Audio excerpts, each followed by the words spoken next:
السلام عليكم ورحمة الله.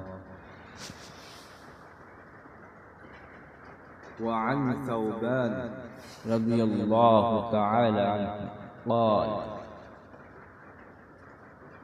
كان رسول الله صلى الله عليه وسلم إذا انصرف من صلاته استغفر ثلاثا وقال: اللهم أنت السلام ومنك السلام تباركت يا ذا الجلال والإكرام. رواه مسلم. হযরত সাওবান রাদিয়াল্লাহু তাআলা আনহু হতে বর্ণিত, তিনি বলেন, রাসূলুল্লাহ সাল্লাল্লাহু আলাইহি সাল্লাম যখন নামাজ শেষ করতেন তখন তিনবার ক্ষমা প্রার্থনা করতেন।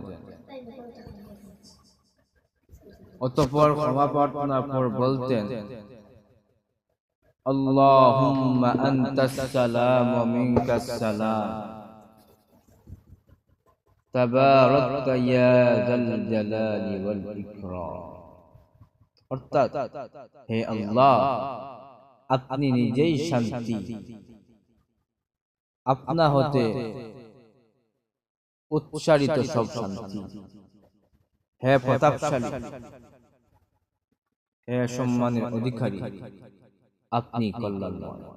ইমাম মুসলিম রাহমাতুল্লাহ আলাইহি হাদিসটি সহিহ মুসলিম শরীফে বর্ণনা করেছেন।